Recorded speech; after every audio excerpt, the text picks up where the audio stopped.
have seen certain diseases that are caused by microorganisms in humans. So microorganisms, they cause diseases, and not only in humans, they cause diseases even in animals as well as in plants. In cattle, foot and mouth disease is caused by bacteria. In cattle, like why so many diseases are caused in poultry and fisher and for prawns. So these diseases are controlled by applying different vaccines and antibiotics. So now let us see certain plant diseases and the pathogen and mode of transmission.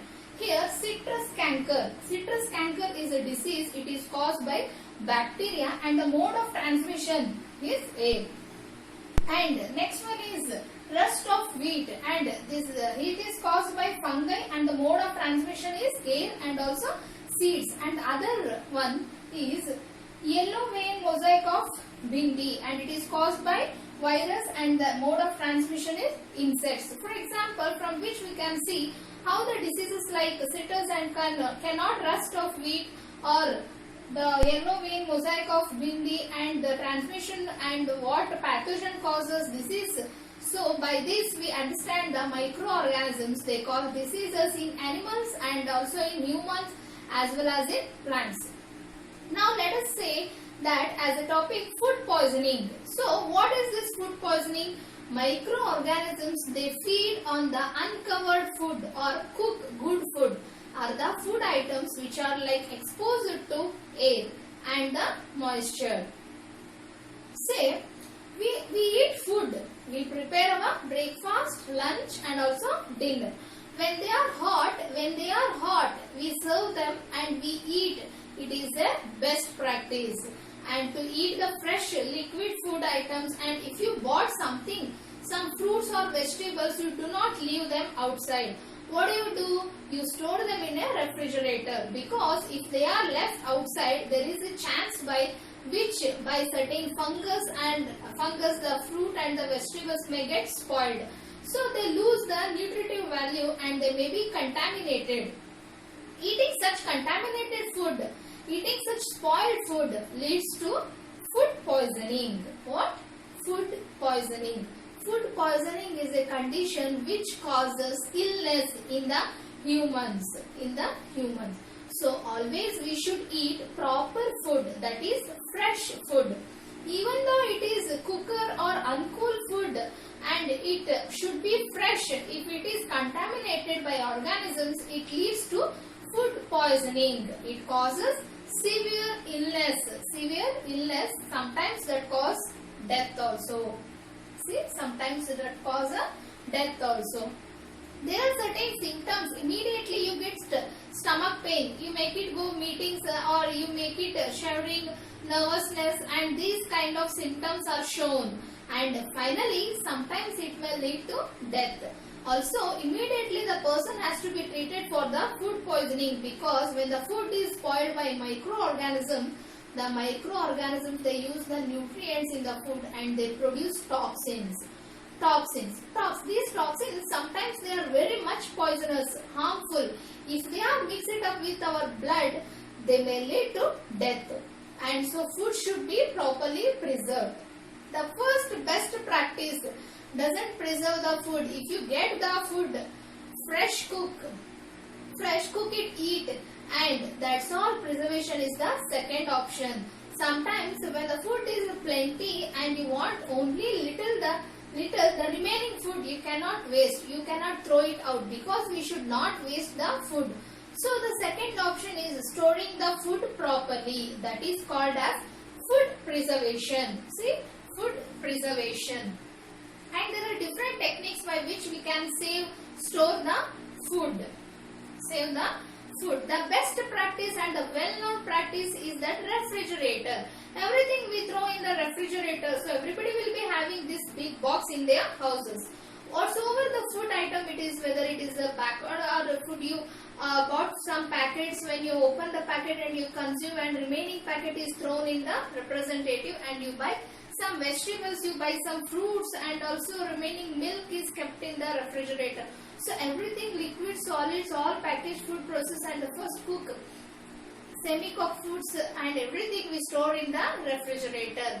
and this is a common place where you can preserve the food, but it does not guarantee that the food is completely preserved properly, and it does not guarantee that the food will totally have its complete utility of value, and the food may lose its nutrient value. Sometimes it may get even contaminated. So even in the refrigerator also you need to take certain precautions properly covered and properly packed, properly placed there early you can, but and a convenient way of preserving food is using a refrigerator. Even in a refrigerator you can preserve the certain food items only for certain periods. Certain food items can be preserved for very long time by other methods. Now we are going to look at different methods of food preservation. So now let us see the different techniques of food preservation. So food, when it is in excess, surplus, plenty, it has to be properly stored and it should be protected from the attack of microorganisms. Otherwise the food gets spoiled, and if spoiled and such food is consumed, it leads to food poisoning. So how can we preserve the food? First let us see the chemical method. By the application of certain chemicals we can preserve the food.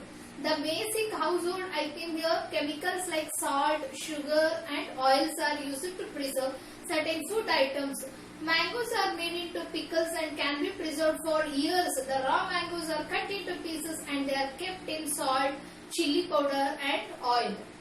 So in this combination, it will prevent the attack of microorganisms and the pickles are preserved for a long time. So apart from that salt or sugar, certain chemicals are used to preserve the food, especially sodium.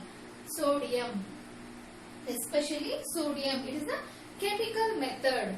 And then in sodium bisulfate. There are the certain chemicals which are used to preserve the food items like jams and squashes. They are used, of course. There are so many different kind of chemicals, preservatives are used to preserve the pre-processed and food items or semi-cool food items. Nowadays if you go and there you find different mall and there you find food items in different state and also different food items, so they are using preservatives, right? So they are our next one, common salt. Next one is common salt, and it is used to preserve the food items. Salt is used to preserve mangoes, salted mangoes, fish, salted fish, prawns. See, prawns, salted prawns. So these are the different food items to which the salt is applied in a large quantity. So when there is excess amount of salt on the body of these items, microorganisms cannot spoil the food. The next one is sugar. Sugar syrup also prevent the growth of microorganisms. So thick sugar syrup, germs are made by using sugar syrup, and any sweets that are made using the thick sugar syrup, they are not easily getting spoiled by the microorganisms, because the thick sugar syrup, whatever the thick sugar syrup, it will not allow the growth of microorganisms. The next one is oil, and many oils, it's added to pickle and prepared the plenty of oil. They see the third one is pickle is totally covered by oil, and oil does not allow the microorganisms to spoil the food item. At the same time, vinegar is also used to preserve the food items. Generally or basically this is mixed it up with the ginger garlic paste. So this paste is made using ginger plus garlic and ground it in a paste which is used in dishes, but it gets spoiled. To avoid the spoilage of ginger and garlic, vinegar is added likewise for many food items, and vinegar is added too, so it will prevent the growth of microorganisms. The other one is cold and heat treatment. You can preserve in the same way from the agricultural fields. If the farmers, they bring lot of products, fruits or vegetables. For example, 10 tractors of tomatoes. If there is no market today, what do? with a 10 tractor of tomatoes, they get easily spoiled in 1 or 2 days. But they can sell them only on, so after some 4 days or 5 days, what do? They take all the vegetables or fruits to cold storage unit. So cold storage unit is like a very big refrigerator. It is a very big room, godown, which is having low temperature. So there they keep all the product of 3 days or 4 days safely. Again they take it back to the market.